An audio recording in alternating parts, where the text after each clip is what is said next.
Hello friends, कैसे हैं आप सब। उम्मीद करता हूं आप सब बहुत अच्छे होंगे और अपनी पढ़ाई को बहुत ज़्यादा सीरियसली आप लोग कर रहे होंगे।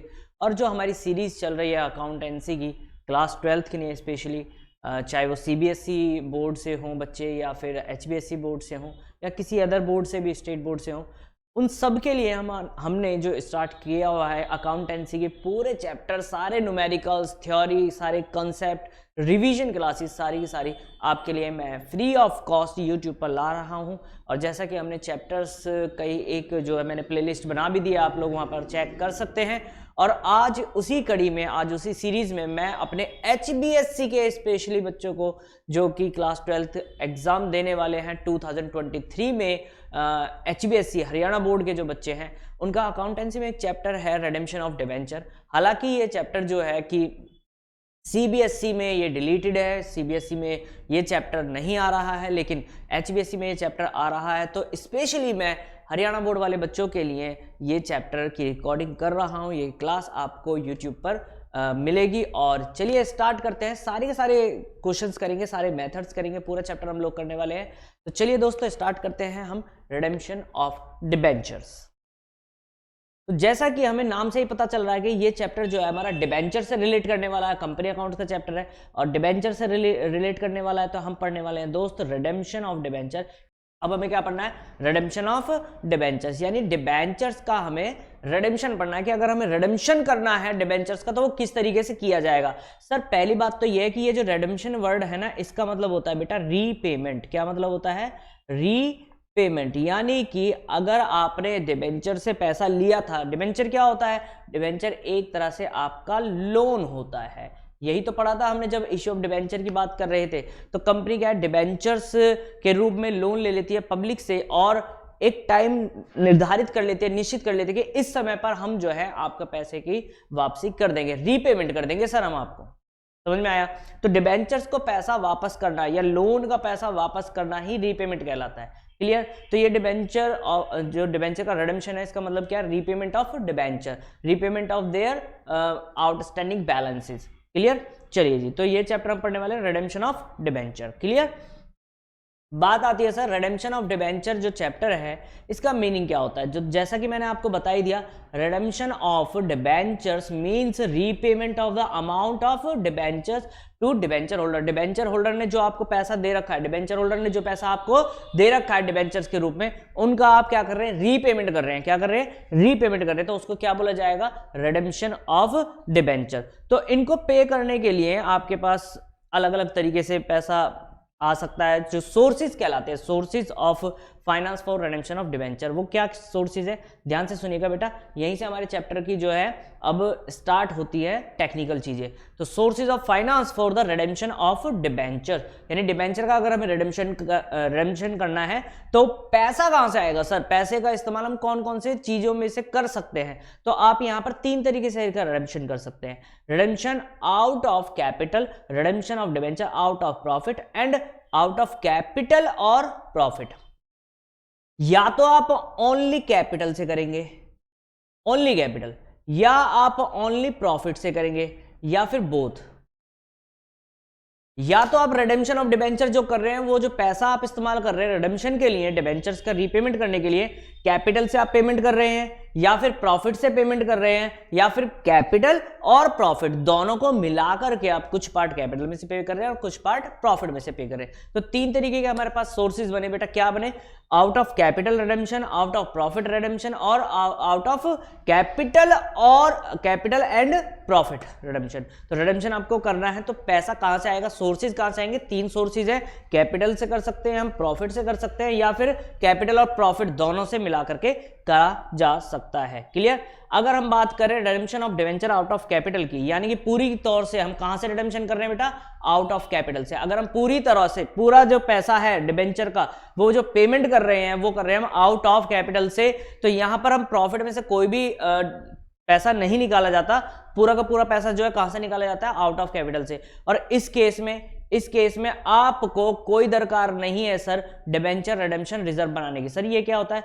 अभी के लिए बस इतना समझ लो बेटा, डिबेंचर रिडेम्पशन रिजर्व एक गुल्लक है जिसमें हम डिबेंचर के रिडेम्पशन करने के लिए पैसा जो है वो शुरुआत से बचाते हुए चलते हैं। जब हम डिबेंचर इशू करते हैं तब से ही, कि हमें पता है भाई 5 साल बाद 10 साल बाद हमें पेमेंट करनी है, 12 साल बाद पेमेंट करनी है, तो आज से ही क्यों ना हम उसके लिए कोई रिजर्व बना करके चलें, एक गुल्लक बना करके चलें, ताकि फ्यूचर में हमें बहुत ज्यादा बर्डन लेने की आवश्यकता ना पड़े। तो डिबेंचर रिडेम्पशन रिजर्व इसलिए बनाया जाता है। फिलहाल अगर आप आउट ऑफ कैपिटल पूरा का पूरा रिडेम्पशन आउट ऑफ कैपिटल कर रहे हैं तो डीआरआर बनाने की आवश्यकता नहीं है। ये मैं प्रैक्टिकल क्वेश्चन में भी हम ये देखेंगे। तो दोबारा से, अगर आप रिडेम्पशन कर रहे हैं डिबेंचर्स का, और वो भी कहां से रिडेम्पशन कर रहे हैं, कैपिटल से, out of capital, 100% out of capital से कर रहे हैं बेटा। तो अगर 100% हम अमाउंट जो पे कर रहे हैं वो आउट ऑफ कैपिटल से कर रहे हैं, तो उस केस में हमें डीआरआर बनाने की आवश्यकता नहीं है। बात समझ में आई या नहीं आई? क्लियर है सर? क्लियर है सर? क्लियर है सर यहां तक? चलिए जी। और अच्छा, आपको मैं एक चीज और बताऊं कि भाई जब भी हम रिडेम्पशन ऑफ डिबेंचर करते हैं तो वहां पर कंपनीज एक्ट और सेबी दोनों के गाइडलाइंस या कुछ सेक्शंस जो है अप्लाई हो जाते हैं। उन सेक्शंस के हिसाब से, सेबी की गाइडलाइंस के हिसाब से ही हमें जो है रिडेम्पशन परफॉर्म करना पड़ता है। रिडेम्पशन जो करना है उसका प्रोसीजर जो है वो सेबी के गाइडलाइंस के मुताबिक और कंपनीज एक्ट के मुताबिक किया जाता है। बात समझ में आई या नहीं आई? चलो जी। तो सेक्शन नंबर 71 है बेटा, सेक्शन नंबर 71 है। सब सेक्शन नंबर 4 है किसका? कंपनीज एक्ट 2013 का। और सेबी की जो कुछ गाइडलाइंस है वो हमें दी गई है। उन्होंने क्या गाइडलाइंस दी गई है, इन गाइडलाइंस को आपको बेटा पढ़ना ही पड़ेगा और कोई आपके पास जरिया नहीं है, क्योंकि ये गाइडलाइंस या जो सेक्शंस लिखे हुए हैं इन्हीं के मुताबिक तो आप प्रोसीजर अपनाएंगे। ये प्रोसीजर जो है वही तो आपका रिडेम्पशन ऑफ डिबेंचर जो सही होगा या गलत होगा वही तो बताएगा ना। चलो जी। तो पहला क्या कहता है बेटा? पहला प्रोसीजर कहता है लिस्टेड कंपनीज। लिस्टेड कंपनीज, अच्छा लिस्टेड कंपनी कौन सी होती है सर? लिस्टेड कंपनी वो कंपनीज होती हैं जिन कंपनी का रजिस्ट्रेशन सेबी के पोर्टल पर हो चुका है।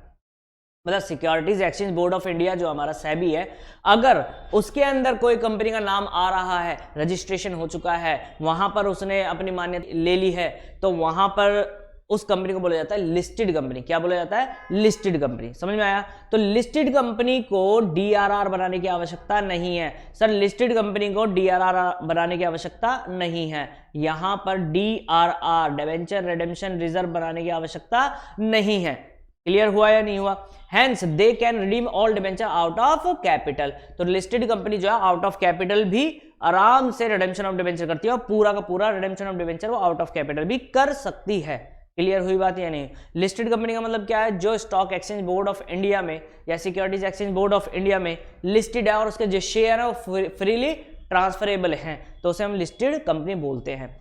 बात आती है सर अनलिस्टेड कंपनी की। सर अनलिस्टेड कंपनी वो कंपनी जिनका नाम स्टॉक एक्सचेंज बोर्ड में रजिस्टर्ड ही नहीं है, यानी जिनके जो शेयर्स वगैरह हैं वो फ्रीली ट्रांसफर नहीं हो सकते, ट्रेड नहीं हो सकता उनका, तो उनको भाई साहब डीआरआर बनाना ही पड़ेगा। उनको डीआरआर बनाना ही पड़ेगा। कितना बनाना पड़ेगा?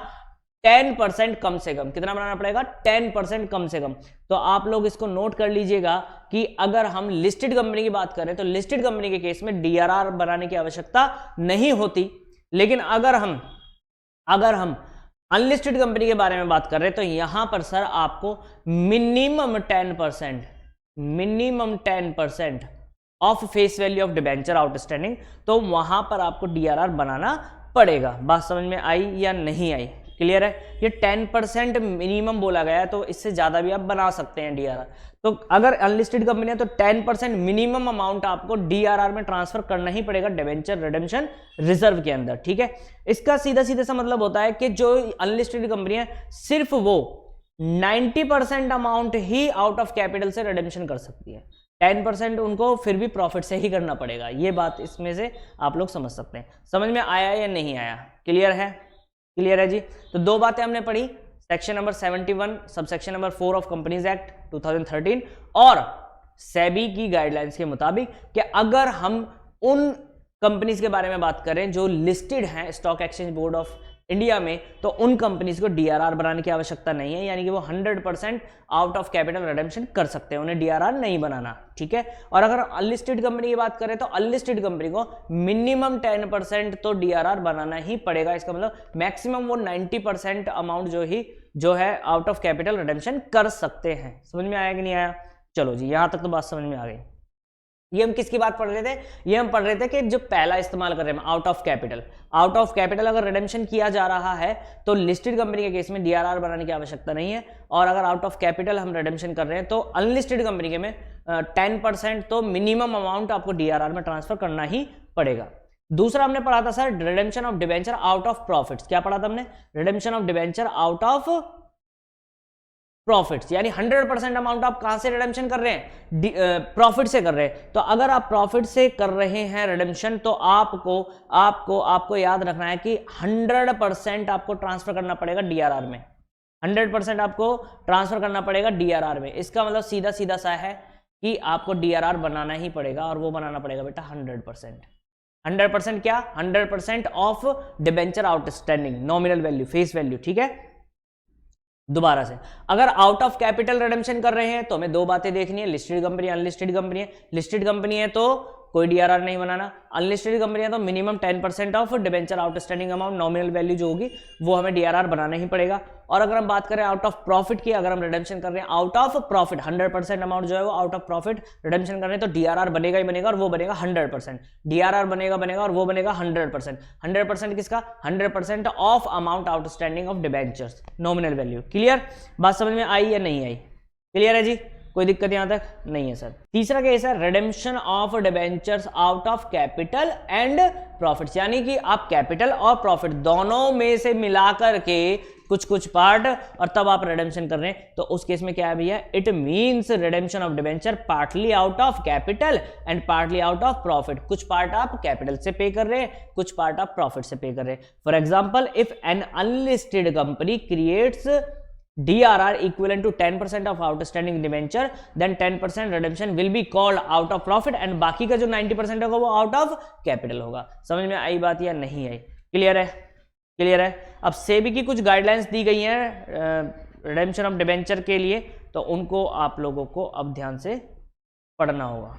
क्लियर, सुनिए बेटा, पहला क्या कहता है, पहला कहता है कि अगर डिबेंचर रिडेम्पशन रिजर्व की बात करें, अगर हम डिबेंचर रिडेम्पशन रिजर्व की बात करें, डीआरआर की बात करें, तो भैया ये ऑब्लिगेटरी है for non convertible debenture. Non convertible debenture कहने का मतलब क्या है भैया, वो डिबेंचर जो कि शेयर्स में कन्वर्ट नहीं हो सकते। Convertible debenture, non convertible debenture पढ़ा था ना, तो डीआरआर हमेशा नॉन कन्वर्टेबल डिबेंचर के लिए ही बनाया जाता है, कन्वर्टेबल डिबेंचर के लिए डीआरआर नहीं बनाया जाता, ठीक है। और अगर कोई ऐसा डिबेंचर है जो आधा पार्टली नॉन कन्वर्टेबल है और पार्टली कन्वर्टेबल है, तो सिंपल है, कन्वर्टेबल वाले के लिए हमें डीआरआर नहीं बनाना, नॉन कन्वर्टेबल वाले डिबेंचर के लिए हमें डीआरआर बनाना पड़ेगा। अनलिस्टेड कंपनी है तो उसको डीआरआर बनाना ही पड़ेगा और एटलीस्ट 10% बनाना ही पड़ेगा, ये हम पहले भी पढ़ चुके हैं। यहां तक बात समझ में आ गई हो तो फटाफट से वीडियो को लाइक कर दीजिए भाई दोस्तों। आगे कई ऐसी कंपनी या कई एक ऐसे इंस्टीट्यूशंस हैं जिन्हें डीआरआर बनाने की दरकार ही नहीं है यार, उनको एग्जेम्प्ट कर दिया गया है, उनको एग्जेम्प्ट कर दिया गया है सेबी के द्वारा कि भाई डीआरआर बनाने की जरूरत नहीं है। क्या, पहला है all India financial institution regulated by reserve bank of India. Banking finance company जो होती है, बैंकिंग कंपनीज को नहीं बनाना, नॉन बैंकिंग फाइनेंस कंपनी को नहीं बनाना जो कि आरबीआई में रजिस्टर्ड है, या RBI reserve bank of India जिनको रेगुलेट करता है उनको। हाउसिंग फाइनेंस कंपनीज को बनाने की जरूरत नहीं है, अदर लिस्टेड कंपनीज को भी बनाने की जरूरत नहीं है डीआरआर। ये तो हम पहले ही पढ़ चुके हैं, लिस्टेड कंपनी को डीआरआर बनाने की आवश्यकता नहीं होती। समझ में आया? तो अगर कोई बैंकिंग कंपनीज है, अगर कोई बैंकिंग कंपनीज है, reserve bank of India regulate कर रहा है कंपनी, मतलब finance, non banking finance companies है, तो उनको भी डीआरआर बनाने की आवश्यकता नहीं है। क्लियर, क्लियर है जी, क्लियर है बेटा, समझ में आया कि नहीं आया? उसके बाद एक और देखिए यहाँ पर ना, अब आपको एक प्रोसीजर जो है वो प्रोसीजर अप्लाई करना ही पड़ेगा। सेबी ने कुछ आपको प्रोसीजर दे रखा है रिडेम्पशन ऑफ डिबेंचर का, वो आपको अप्लाई करना ही पड़ेगा। डायरेक्ट आप सीधा डिबेंचर के रिडेम्पशन पे जंप नहीं कर जाएंगे, वो आपको प्रोसीजर अपनाना है। जैसे कि हमने पहले डीआरआर के बारे में पढ़ लिया, out of capital, out of profit, out of capital and profit both redemption पढ़ लिया, किसको डीआरआर बनाना है, किसको बनाने की आवश्यकता नहीं है, ये पढ़ लिया। आउट ऑफ कैपिटल है तो भैया 10% बनाना पड़ेगा अनलिस्टेड कंपनी के केस में, ठीक है। और अगर लिस्टेड कंपनी है तो हमें कोई डीआरआर नहीं बनाना। और आउट ऑफ प्रॉफिट कर रहे हैं तो कुछ नहीं देखना, 100% हमें बनाना पड़ेगा डीआरआर। ये सब देखा ना, डीआरआर किसको बनाने की आवश्यकता नहीं है, वो भी हमने पढ़ लिया। अब एक बात और कही गई है कि जब आप रिडेम्पशन कर रहे हैं डिबेंचर का तो आपको मिनिमम 15% डिबेंचर रिडेम्पशन इन्वेस्टमेंट पे आपको पैसा इन्वेस्ट करना पड़ेगा। डिबेंचर रिडेम्पशन इन्वेस्टमेंट पे आपको पैसा इन्वेस्ट करना पड़ेगा, वो भी minimum 15% of the nominal value या फेस वैल्यू जो है डिबेंचर के आउटस्टैंडिंग जो है मैच्योर होने वाले। ठीक है, क्लियर है जी। कैसे होंगे अभी मैं प्रैक्टिकल क्वेश्चन जब कराऊंगा तो आपको समझ में आ जाएगा। अच्छा एक बात और मैं बता दूं, चाहे लिस्टेड कंपनी हो चाहे अनलिस्टेड कंपनी हो, दोनों को ये इन्वेस्टमेंट करनी ही है, 15% मिनिमम ये करनी ही है भाई साहब। डीआरआर लिस्टेड कंपनी नहीं बनाएगी, लेकिन डीआरआई डिबेंचर रिडेम्पशन इन्वेस्टमेंट वो तो कंपनी को करना ही पड़ेगा, करना ही पड़ेगा मतलब करना ही पड़ेगा। ठीक है, एटलीस्ट 15%, और वो भी कब करना पड़ेगा, 30th April of current year, 30th April of current year. जिस ईयर में आप रिडेम्पशन कर रहे हैं डिबेंचर का, उसकी 30th अप्रैल को आपको रिडेम्पशन के टाइम से पहले 15% अमाउंट जो है फेस वैल्यू का वो इन्वेस्ट करना पड़ेगा डिबेंचर रिडेम्पशन इन्वेस्टमेंट पे। फिर उसको सेल आउट किया जाएगा, वहां से पैसा आएगा और आप वहां से उसका इस्तेमाल कर सकते हैं रिडेम्पशन के लिए। क्लियर है, यहां तक बात समझ में आ गई जी। चलिए फिर आती है बात बेटा methods of redemption of debenture. हमारे पास कुल मिलाकर के 4 मेथड्स हैं जिनका हम इस्तेमाल कर सकते हैं। कुल मिलाकर के हमारे पास 4 मेथड्स हैं जिनका हम इस्तेमाल कर सकते हैं डिबेंचर के रिडेम्पशन के लिए। कौन कौन से मेथड है भैया? पहला मेथड होता है लमसम पेमेंट मेथड। जैसे हम फिक्स्ड पीरियड के बाद हम बस ये बोल देते हैं भाई इतना हम लमसम अमाउंट आपको पे करेंगे at the end of the fix period. एक ये तरीका होता है। दूसरा होता है redemption of debenture in instalment या बाय ड्रॉइंग्स ऑफ लॉट्स, किस्तों में भुगतान करना, इंस्टॉलमेंट्स में भुगतान करना, by the purchase of on debenture in open market. ये भी एक तरीका होता है कि अपने ही डिबेंचर को मार्केट से खरीद लेना। अब इसमें क्या होगा, 2 केस हो सकते हैं, या तो कंपनी उसको इन्वेस्टमेंट के तौर पे रख सकती है अपने पास, या कंपनी उसको कैंसिल कर सकती है इमीडिएट। वो सारे सीखेंगे, इसमें आपको सीखना भी है। ठीक है, और फोर्थ होता है बाई कन्वर्जन इनटू शेयर्स और डिबेंचर्स। आप क्या कर सकते हैं, कन्वर्जन कर सकते हैं, कन्वर्ट कर सकते हैं शेयर या डिबेंचर में। दूसरे तरीके के दूसरे परसेंटेज पे भी तो डिबेंचर होते हैं ना, तो उनमें भी आप कन्वर्ट करके रिडेम्पशन कर सकते हैं। ये मेथड्स है, 4 मेथड है बेटा। क्या क्या? लमसम मेथड है, ड्रॉइंग्स का या एनुअल इंस्टॉलमेंट मेथड है, और आपका by purchase of on debenture in open market है, और conversion of debenture into shares और डिबेंचर। क्लियर, शेयर और डिबेंचर दोनों में ही कन्वर्ट करके आप रिडेम्पशन कर सकते हैं। क्लियर हुआ या नहीं हुआ? क्लियर है बेटा? ठीक है जी, चलें क्वेश्चन पर। सर अब प्रैक्टिकल पर आ जाएं तो बड़ा आभार होगा। ये लो बेटा, ये लो क्वेश्चन देखो क्या कहता है, ध्यान से सुनिए। सरस्वती लिमिटेड एक कंपनी है, सरस्वती लिमिटेड एक कंपनी है, और ये जो सरस्वती लिमिटेड है बेटा ये एक अनलिस्टेड कंपनी है। मालिक क्या है? Unlisted company. अच्छा, अनलिस्टेड कंपनी कहने का मतलब क्या है बेटा? अनलिस्टेड कंपनी कहने का मतलब क्या है बेटा? अनलिस्टेड कंपनी कहने का मतलब है कि स्टॉक एक्सचेंज बोर्ड में रजिस्टर्ड नहीं है, और इसने जो है इशू किए 10,006% debentures of ₹100 each at a premium of 5%, 1 अप्रैल 2017 को। ठीक है, और रिडेम्पशन होगा 31 मार्च 2022 को। रिडेम्पशन कब होगा? 31 मार्च 2022 को। दोबारा से, सरस्वती लिमिटेड एक कंपनी है और जो कि एक अनलिस्टेड कंपनी है। उसने 10,000 डिबेंचर 6% वाले 100 रुपए का, एक फेस वैल्यू हो गई 100 रुपए, वो इशू किया 5% प्रीमियम पर 1 अप्रैल 2017 को, और रिडेम्पशन होगा 31 मार्च 2022 को। The issue was fully subscribed, सारे डिबेंचर जो है बिक गए। It was decided to invest 15% of the face value of debenture to be redeemed towards debenture redemption investment. ये नहीं बोलता तो हमें पता होता कि डीआरआई में इन्वेस्ट करना पड़ता है, और कितना करना पड़ता है बेटा? 15% करना पड़ता है। इसने बोल भी दिया कि डिबेंचर रिडेम्पशन इन्वेस्टमेंट में आपको इन्वेस्ट करना है, और वो भी कब करना है? 30 अप्रैल 2021। 30 अप्रैल 2021 ये मैंने आपको बता भी दिया था कि करंट ईयर जिसमें हम रिडेम्पशन कर रहे हैं, तो कब कर रहे हैं? 31 मार्च 2022 को। तो इसका फाइनेंशियल ईयर स्टार्ट कब से हुआ होगा? अप्रैल से, तो उसकी 30 तारीख को, उसकी 30 तारीख को। तो अप्रैल 2021 में हमारा फाइनेंशियल ईयर स्टार्ट हुआ होगा, उसकी 30 तारीख को, यानी 30 अप्रैल 2021 को हमें डीआरआई जो है वो बनानी पड़ेगा, मतलब डिबेंचर रिडेम्पशन इन्वेस्टमेंट में अमाउंट इन्वेस्ट करना है। आगे इसने कहा इन्वेस्टमेंट पर एनकैश्ड इन्वेस्टमेंट को बेच दिया गया और डिबेंचर का रिडेम्पशन कर दिया गया ड्यू डेट पर। आपसे कहा है कि भाई आप हमें जनरल एंट्री करके दिखा दीजिए किस तरीके से आप करेंगे। चलिए जी, यहां देखिए बेटा, पहली जनरल एंट्री, अगर पहली जनरल एंट्री की बात करूं तो डेट आएगी 1 अप्रैल 2017। 1 अप्रैल 2017। और इसको क्या हुआ, इसको हमने डिबेंचर इशू किए, इसको हमने डिबेंचर इशू किए, तो इशू किए तो हम एंट्री करेंगे बेटा bank account debit to 6% debenture application and allotment account. यही तो एंट्री होगी, bank account debit to debenture application and allotment account, यही तो एंट्री होगी ना सर, यही होगी। अमाउंट की बात कर लो बेटा, आप कहेंगे सर हमने जो डिबेंचर इशू किए थे वो करे थे 10,000, हमने जो डिबेंचर इशू किए थे वो करे थे 10,000, और एक डिबेंचर 100 का था लेकिन हमने 5% प्रीमियम पे किए थे, तो इसका मतलब ये 105 रुपए में इशू हुआ, तो इसका मतलब हमारे पास कुल मिलाकर के जो पैसा आएगा वो आएगा 10,50,000, 10,50,000। क्लियर है या नहीं है, ये चीज तो आपको क्लियर हो गई होगी। पहली एंट्री क्लियर बेटा, इस पैसे को ट्रांसफर किया जाएगा तो आप कहेंगे 6% debenture application and allotment account debit, ठीक है, टू 6% डिबेंचर अकाउंट, और हमें पता था प्रीमियम पे इशू किया है हमने, तो टू सिक्योरिटीज प्रीमियम रिजर्व, ये तो आप लोग समझ ही गए होंगे, issue of share, issue of debenture में करे थे ये सारी चीजें।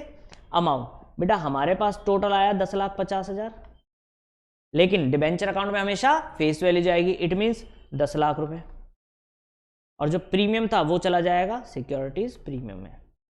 ये दो एंट्री समझ में आई या नहीं आई, ये बताइए। ये दो एंट्री क्लियर है, सिंपल है बेटा, इशू की एंट्री करिए मैंने, डिबेंचर इशू किया और उसको ट्रांसफर कर दिया गया डिबेंचर अकाउंट में, ठीक है। इसके बाद अब ये प्रोसेस जो है हमारी इशू की खत्म हो गई, अब हमें सीधा रिडेम्पशन करना है, और रिडेम्पशन करना है कब, रिडेम्पशन करना है 31 मार्च 2022 को, ठीक एक साल पहले, यानी 31 मार्च 2021 को हमें डीआरआर बनाना पड़ेगा। क्यों बनाना पड़ेगा सर, ये अनलिस्टेड कंपनी थी, लिस्टेड कंपनी होती तो डीआरआर बनाने की आवश्यकता नहीं थी, लेकिन ये तो अनलिस्टेड कंपनी है, अनलिस्टेड कंपनी है तो हमें क्या बनाना पड़ेगा, डीआरआर बनाना पड़ेगा कि नहीं बनाना पड़ेगा, बोलो। हाँ जी बनाना पड़ेगा सर डीआरआर बनाना पड़ेगा 31 मार्च 2021 को। चलो डेट डाल लेते हैं बेटा, पहले 31 मार्च 2021 डीआरआर बनेगा। तो बेटा मैं पहले ना आपको जर्नल एंट्री बता देता हूं डीआरआर की क्या होगी। आप कहेंगे सर अगर हम रिजर्व में पैसा ट्रांसफर करते हैं तो कहां से करेंगे, या तो जनरल रिजर्व से करेंगे या स्टेटमेंट ऑफ पीएनएल से करेंगे। जनरल रिजर्व अपने पास क्वेश्चन में था नहीं, तो कहां से इस्तेमाल करेंगे बेटा, स्टेटमेंट ऑफ पीएनएल सरप्लस से, ठीक है। तो वो जो है उसका बैलेंस कम हो जाएगा तो डेबिट हो जाएगा, तो आप क्या कहेंगे, आप कहेंगे जी surplus in statement of PNL debit to, कहां ट्रांसफर कर रहे हैं आप, डिबेंचर रिडेम्पशन रिजर्व में। एंट्री क्लियर है या नहीं है, आपने एंट्री करी बेटा surplus in statement of PNL debit to debenture redemption reserve, DRR, ये समझ में आ गया। अमाउंट हमने बात करी थी कि अगर company out of capital redemption करती है तो उसको दो बातें देखनी है, या तो वो अनलिस्टेड कंपनी होगी या फिर वो लिस्टेड कंपनी होगी। अगर लिस्टेड कंपनी है तो डीआरआर बनाने की आवश्यकता नहीं है, अनलिस्टेड कंपनी है तो minimum 10% of the face value of debenture outstanding will be transfer to the debenture redemption reserve. पढ़ी थी ना ये बात, तो 10% अमाउंट जो है वो ट्रांसफर किया जाएगा अगर अनलिस्टेड कंपनी है। बेटा यहाँ पर ये बात तो लिखी ही नहीं थी कि आउट ऑफ कैपिटल है या आउट ऑफ प्रॉफिट है, तो ये माना जाएगा आउट ऑफ कैपिटल है, ठीक है। अगर आउट ऑफ प्रॉफिट होता तो 100% हमें बनाना पड़ता डीआरआर। अभी फिलहाल आउट ऑफ प्रॉफिट नहीं लिखा हुआ तो आउट ऑफ कैपिटल मान करके चलेंगे। आउट ऑफ कैपिटल है तो बेटा लिस्टेड कंपनी है, अनलिस्टेड कंपनी है, सर अनलिस्टेड कंपनी है। अनलिस्टेड कंपनी है तो कितना डीआरआर बनेगा, 10%। किसका, डिबेंचर का जो फेस वैल्यू, डिबेंचर की फेस वैल्यू 10 लाख है, उसका 10% अगर निकाला जाए तो आ जाएगा बेटा 1 लाख रुपए। कितना आ जाएगा, 1 लाख। चलिए जी, ये भी हमारी डंडना डंडन हो गई एंट्री।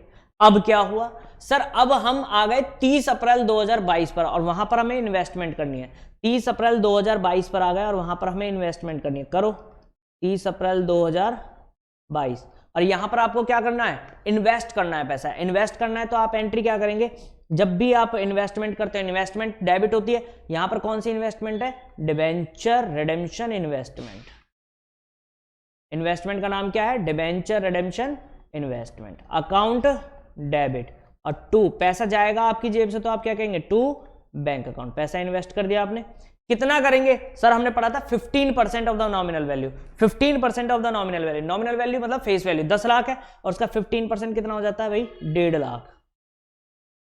15%, यही तो इन्वेस्टमेंट होगी, इन्वेस्टमेंट कर दीजिए। समझ में आया कि नहीं आया, क्लियर है यहां तक की एंट्री। चलिए अब हम पहुंच गए बेटा सीधा सीधा 31 मार्च 2022 पर, और 31 मार्च 2022 को रिडेम्पशन करना है। 31 मार्च 2022 को पहले रिडेम्पशन नहीं करना, ये यहां तक की हमारी एंट्री खत्म।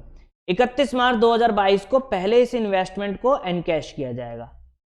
ये लो बेटा 31 मार्च 2022, क्लियर, क्लियर है। ये मैंने डेट गलत डाल दी ना, ये 30 अप्रैल 2021 नहीं आएगा, ये 30 अप्रैल 2021 आएगा, मैंने 22 डाल दिया, सॉरी, ये 30 अप्रैल 2021 आएगा बेटा, 30 अप्रैल 2021 आएगा, ठीक है। चलिए जी, तो 31 मार्च 2022 पर हम पहुंच गए। 31 मार्च 2022 को पहले इस इन्वेस्टमेंट को बेचा जाएगा, तो हम कहेंगे भाई हमारे पास पैसा आ जाएगा इन्वेस्टमेंट बेच करके, तो हम कहेंगे bank account debit to debenture redemption investment account. कुछ भी नहीं कहा था तो 1.5 लाख तो आ ही जाएगा मिनिमम। कुछ भी नहीं कहा गया है क्वेश्चन में कि कितना पैसा आ रहा है कितना नहीं आ रहा, तो 1.5 लाख तो आ ही जाएगा। ये समझ में आया कि नहीं आया, हो गया। अब बस क्या करना है, रिडेम्पशन करना है बेटा। सेम डेट को रिडेम्पशन करते चले जाएंगे। रिडेम्पशन करेंगे तो डिबेंचर होल्डर क्या हो जाए, डिबेंचर अकाउंट हमारे क्या हो जाएंगे, डेबिट। कितने में, 6%। 6% डिबेंचर अकाउंट डेबिट। क्या प्रीमियम पे रिडेम्पशन था, नहीं था, टू डिबेंचर होल्डर।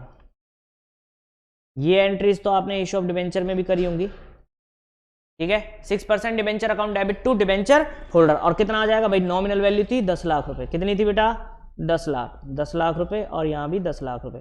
फिर इनकी पेमेंट कर दी जाएगी। पेमेंट कर दी जाएगी तो आप क्या कहेंगे, debenture holder account debit to bank account. यही तो एंट्री करोगे, debenture holder account debit to bank account. और कितनी पेमेंट कर रहे हो, 10 लाख रुपए की। ये लीजिए 10 लाख रुपए हो गई पेमेंट। ये हमने रिडेम्पशन कर दिया।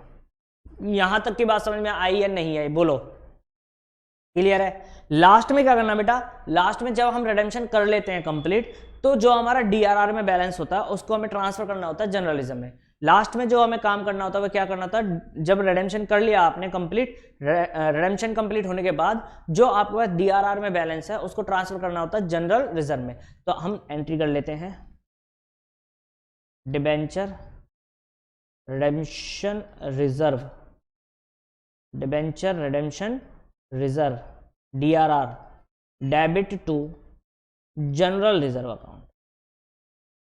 ये हमने लास्ट एंट्री अपनी कर ली। और कितना अमाउंट था, कितना अमाउंट था डीआरआर में, 1 लाख। तो 1 लाख ही ट्रांसफर हो जाएगा। डीआरआर में कितना अमाउंट था भाई, 1 लाख था ना डीआरआर में, तो हमने डीआरआर में से जर्नलिज्म में ट्रांसफर कर दिया 1 लाख। आई थिंक ये क्वेश्चन आपको हो गया होगा क्लियर, समझ में आया, क्लियर है बेटा, क्लियर है जी। तो ये आपकी क्लास 1 है, इसको आप बार बार देखिए कि मैंने कैसे डीआरआर बनाया है। डीआरआर के जो रूल्स मैंने पढ़ाए हैं वो रूल्स पढ़िए, सेबी की गाइडलाइंस पढ़िए, ठीक है। और आउट ऑफ प्रॉफिट है, आउट ऑफ कैपिटल है, लिस्टेड है, अनलिस्टेड है, कौन सी कंपनी को बनाना है, कौन सी कंपनी को डीआरआर नहीं बनाना है, डीआरआई बनाना है तो कितना बनाना है, वो सब कुछ मैंने आपको यहाँ पर क्लियर कर दिया है। क्लियर है जी, चलिए।